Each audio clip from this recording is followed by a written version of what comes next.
एक साल पहले भी ये मामला जो है महासभा में पास किया गया था, ठहराव लेने वाले थे, लेकिन कुछ टेक्निकल इशू की वजह से इसमें इसकी जो है मंजूरी नहीं मिली, तो उसकी क्या वजह? देखिए, मंजूरी मिल गई थी, महासभा में पास किया गया था, कहीं ना कहीं से रुकावट आ रही थी। मैं उसकी तफसील में नहीं जाना चाहूँगा, लेकिन बहरहाल आज खुशी का दिन है।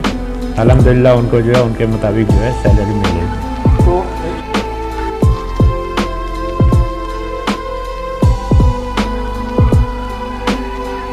लेकिन 7वें पे कमीशन के मुताबिक हमारे टीचर्स को, भिवंडी के टीचर्स को सैलरी मिले, इस ताल्लुक से कुछ ना कुछ रुकावटें आ रही थी। और अल्हम्दुलिल्लाह जैसा ऑर्डर हुआ था उसमें वक्त लगा, लेकिन उसके बाद जो है अभी इन्होंने आज सवेरे मुझको फ़ोन करके बताया कि हमारे अकाउंट में 7वें पे कमीशन के मुताबिक, सिफारिशात के मुताबिक हमारी सैलरी हमारे अकाउंट में जमा हो गई।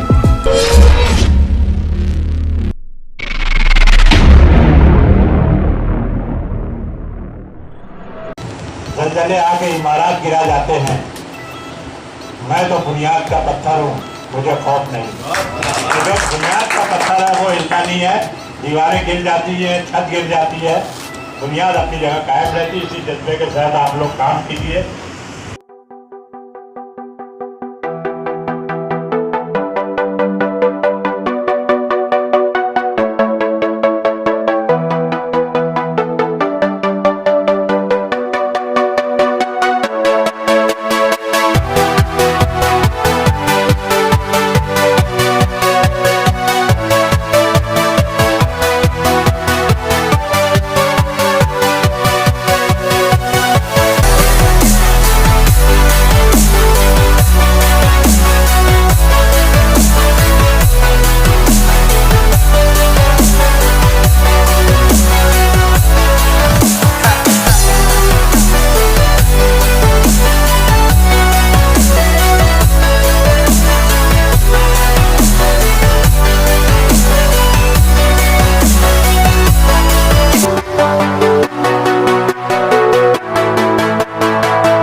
रशीद भाई, क्या कहना चाहेंगे जिस तरह आज भिवंडी के तमाम कॉरपोरेशन स्कूल के टीचर्स ने आपका शुक्रिया अदा किया, थोड़ा उसके बाद?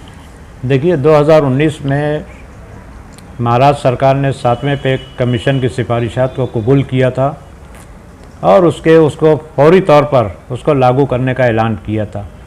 और उसके बाद पूरे महाराष्ट्र में सभी सरकारी और निम सरकारी संस्था है, उनमें 7वें पे कमीशन की सिफारिशात का इत्तलाक हो गया था।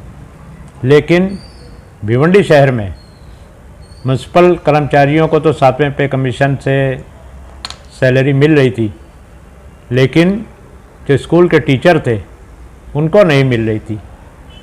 और बहुत स्टेज से वो लोग लड़ाई लड़ रहे थे। और आखिर में जो है, जब इस शहर में हमारे प्रदेश के अध्यक्ष नाना पाटोले जी आए,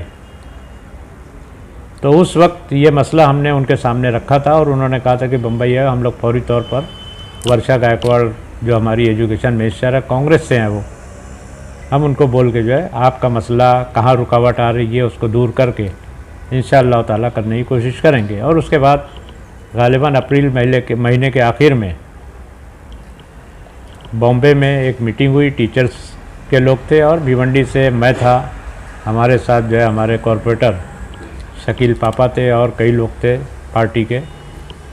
और कामयाब मीटिंग हुई स्कूल बोर्ड के ताल्लुक़ से, स्कूल एजुकेशन के ताल्लुक़ से, म्यूनसिपल कॉरपोरेशन के स्कूलों के ताल्लुक़ से बहुत से मसाइल सामने रखे गए, जिसमें फौरी तौर पर जो कॉरपोरेशन को जो काम करना था उसके तहत कई मसाइल को हल किया गया, फौरी तौर पर उसके ऑर्डर निकाले गए।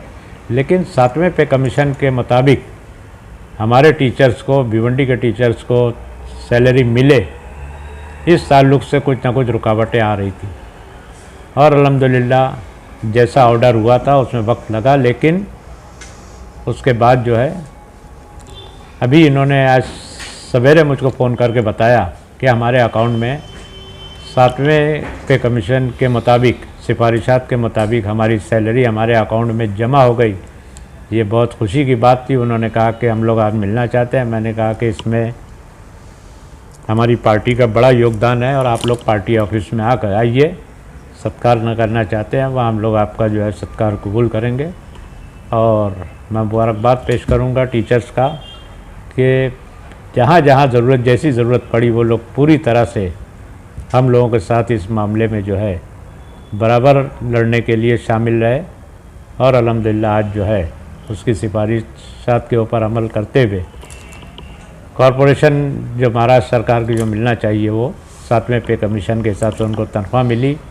एक अक्सर मैंने देखा है कि जो टीचर रिटायर हो गए हैं उनको आज भी पेंशन 7वें पे कमीशन के हिसाब से नहीं मिल रहा है, जबकि जो सिफारिशात थी उसमें ये भी था कि जैसा जैसा ये कमीशन लागू होगा वैसे वैसे रिटायर्ड टीचर को भी उसकी मुताबिक पगार सैलरी मिलेगी। तो अल्हम्दुलिल्लाह ये मालूमात मिली कमिश्नर से कि अगले महीने से गालिबन फरवरी या ज़्यादा से ज़्यादा मार्च से रिटायर्ड टीचर को भी उसके मुताबिक जो है उनका पेंशन जो है अदा किया जाएगा। 1 साल पहले भी ये मामला जो है महासभा में पास किया गया था, ठहराव लेने वाले थे, लेकिन कुछ टेक्निकल इशू की वजह से इसकी जो है मंजूरी नहीं मिली। तो उसकी क्या वजह थी? देखिए, मंजूरी मिल गई थी, महासभा में पास किया गया था, कहीं ना कहीं से रुकावट आ रही थी। मैं उसकी तफसील में नहीं जाना चाहूँगा, लेकिन बहरहाल आज खुशी का दिन है। अल्हम्दुलिल्लाह उनको जो है उनके मुताबिक जो है सैलरी मिल रही है। तो एजुकेशन को लेकर और क्या काम होने वाले आगे? देखिए, एजुकेशन के ताल्लुक से बहुत काम है, क्योंकि सरकारी स्कूल जो है बहुत ज़्यादा खस्ता हालत है उनकी। देखो, सरकारी स्कूल एक तो हमारे यहाँ सबसे बड़ी कमी जो है इमारत की कमी है। पहले भिवंडी जो है 4 किलोमीटर के एरिए पे मुश्तमिल था, आज जो है भिवंडी फैल के जो है 26 से 30 किलोमीटर फैल गया है।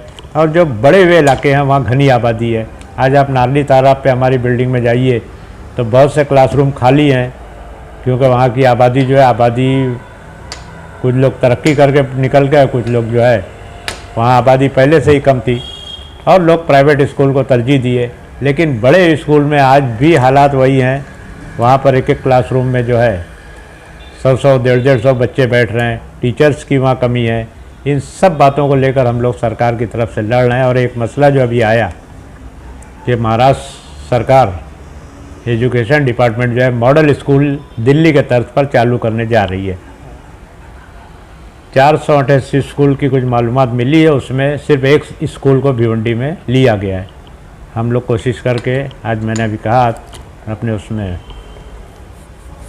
कि इसमें और स्कूलों को इसमें लाने के लिए हम लोग जो है पूरी कोशिश करेंगे। और इंशाल्लाह भिवंडी एक बड़ा शहर है, यहाँ पे भी प्राइवेट स्कूल के तर्ज पे जो है मॉडल स्कूल जिसमें कम बच्चों में टीचर और जो भी सहूलियात जो मिलनी चाहिए वो सब देने के लिए हम लोग कोशिश कर रहे हैं। शुक्रिया।